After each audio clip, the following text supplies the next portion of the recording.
studio production begins in 5, 4, 3, 2.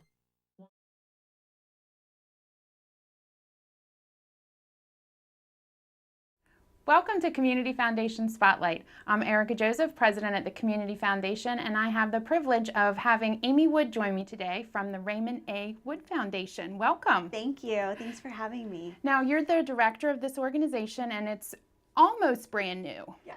And how long have you been working in the community? So we actually started in January of this year. We got our 501c3, got set up, and just started running with it. So not long. And you're based in Ocean City, but you have programs that really have a broader reach, and so we'll talk a little bit about that. But let's start at the very beginning with the name, Raymond A. Wood Foundation. What is the meaning of that? Okay, so Raymond A. Wood is my son, Alex. His middle name's Alexander, so we call him Alex, and he is a brain tumor survivor. And so the foundation has been named for him.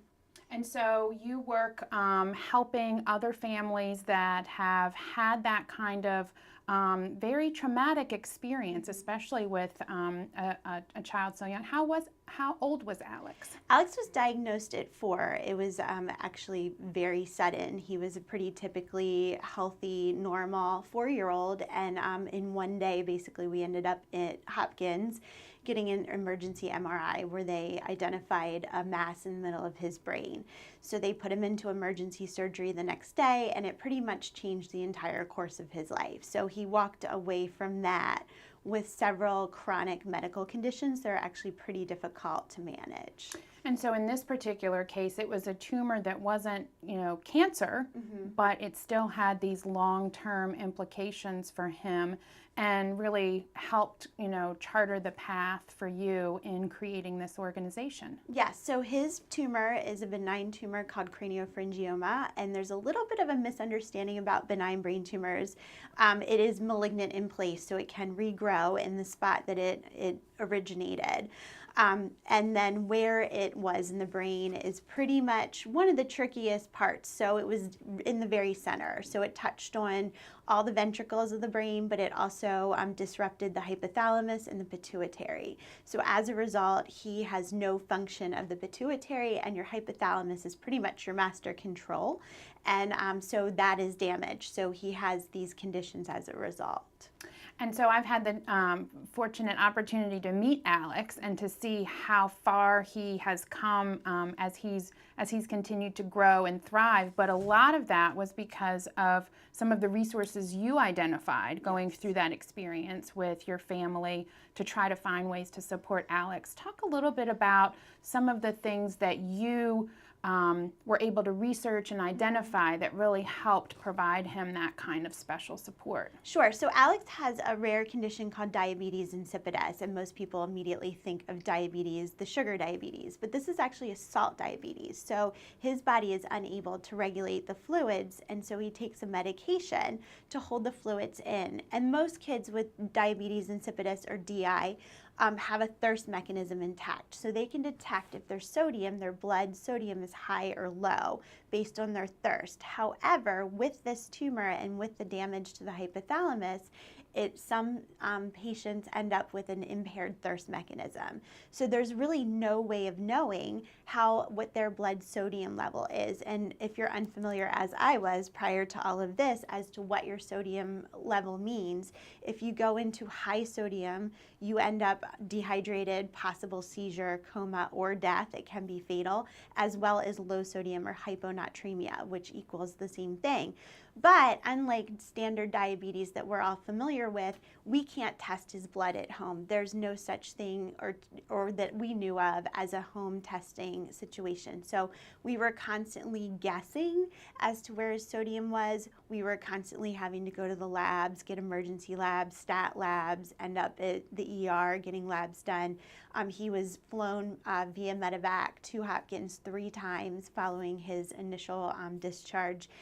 With complications from this. So it got to a point where something needed to be done. And so I was able to find a medical device called the iStat handheld blood analyzer, which they use in ERs and urgent cares and even vet clinics. And you can do full labs. You can do full blood work on this device with 3 drops or a small amount of blood, and 3 minutes you are able to determine sodium. So I was able to get this device with the help of our doctor. And with our community helping us raise the money. It has a pretty big price tag. It's probably the cost of a small car. So, but what I came to find out is us getting this device was actually pretty unheard of. So the company that manufactures the device was willing to work with us if we set up a foundation to help us distribute this to other families like us who could really use this to manage our child's condition. So this commitment that you had to providing and trying to find ways to help Alex with this new reality of having these chronic issues that could be life or death opened up this opportunity to help other families. Talk to me a little bit about the work that you're doing with the Raymond A. Wood Foundation and how people in the community can help support that. Sure. So our mission is to provide quality of life support to childhood brain tumor survivors. And unfortunately, brain tumors are now the largest cancer killer of children under the age of 20. But there's a high survival rate, which is a brilliant thing, and that's wonderful. But these kids, through chemo and radiation and radical surgeries, end up with a lifelong challenges of, chronic conditions, memory loss, etc. And so we put this organization together to provide support, whether it's identifying medical devices. We just had a picnic in Ocean City for survivors that came from all over, from Florida and even from as far as New Hampshire, to get together and to just share stories and share knowledge, and it was amazing to see that. So from our community, we've had amazing support. I mean, visiting our website, finding out what we're doing, providing, obviously donations are helpful because every dollar that we get goes towards buying a new iStat. We're taking one to a family in 2 weeks. So we were able to purchase our first one already, which was faster than what we thought. And so we're very excited to take that to a family of a child who needs it desperately. So, and donations, just following us online and sharing the word. And if people, especially in our community, unfortunately find a child with that diagnosis and that child needs help, we are here to help. And you mentioned your website, which would be a wonderful way for people to connect, especially if they're referring someone who they know in their family or in their network that has, unfortunately has this issue develop for somebody that they know or love. How do they find you online? We're rawoodfoundation.com, so rawoodfoundation.com, or .org, sorry. I'm a web designer, so I'm always thinking .com. Or, find us on Facebook. We're on all social media as well, and we're constantly sharing information. Now, where do you see the future of this organization going? I mean, at the Community Foundation, we work with so many different nonprofits, and one of the unique things is being able to connect with brand new nonprofits that have just started, because there's a lot that goes into getting that first grant and getting, designations by the various, state and federal entities. And so you've done all that legwork and the hard work. Where do you see this organization going? Well, we hope to continue to grow and have more of a national reach. We are partnering with the Pediatric Brain Tumor Foundation on creating some apps to help families with children with brain tumors. We are working on partnerships, working on spreading awareness, not just here but beyond, so that we can widen our reach and how we can help families. There's a lot of foundations in the brain tumor world that support research, and that's very necessary, but we support the survivors. So I think that's a little bit of a different approach, and so we are partnering with other organizations that support research to see how we can bring this all together. And so in case anyone is just joining us, I'm with Amy Wood. She's with the Raymond A. Wood Foundation, and we're talking about her motivation and inspiration, your son Alex, and some of the challenges he's had as a brain tumor survivor at a very young age. And as we close up in our last few minutes, talk to me a little bit about again, how people find you, your website, and then some of the ways they can get involved or help connect you to other people in need. Sure. Well, anyone interested can always visit our website. It's rawoodfoundation.org. where I am working hard to keep everything updated so that we are letting people know what our initiatives are and how we are achieving them. And then finding us on Facebook and following us there is great because we're constantly posting. And also we're working to identify families that need our help. So people that might be in touch with families of children who've had brain tumors.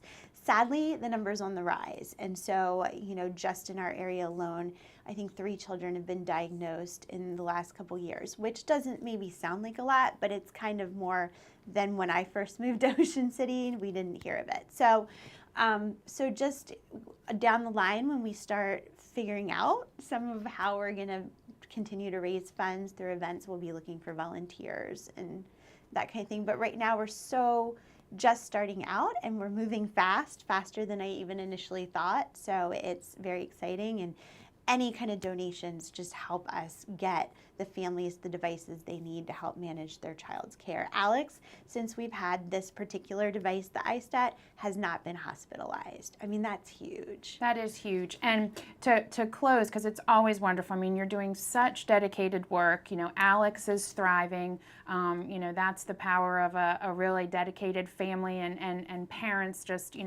never want to give up. So talk to me a little bit, share a couple of successes that Alex, I mean, certainly not being hospitalized is a tremendous achievement and gives him, stronger quality of life. But what else is Alex doing these days? Well, I mean, he's definitely experiencing, this is probably the first summer since he's been sick that he's actually been able to really sort of experience summer. The first 2 years ago, he was in the hospital all summer.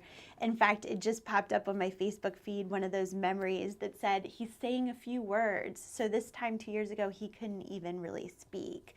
And now he's talking like he used to before, where he's a mile a minute. And he has much more energy. It's taken a while to get his energy back to play and do some of the things kids, typical kids like to do. He loves to draw. He's a big draw. He fancies himself quite the artist, and that's his future. Hanging in the foundation. Yeah, that's his career goal, which I'm a graphic designer, so that makes me proud. But he is he every month, and it's a slow journey back. I mean, it's been exactly 2 years, and every month he gets a little bit better and stronger. And next week we have his 2-year MRI, so we hope that's clear and that he can keep making forward progress. Well, that's wonderful. Well, thank you so much, Amy, for spending time with me today and sharing such an inspirational story. Thank you. You've been watching Community Foundation Spotlight. We're serving Somerset, Wicomico, and Worcester County as your community foundation here on the Lower Eastern Shore. Learn more about the many wonderful organizations that are improving quality of life throughout our region. Visit us at www.cfes.org.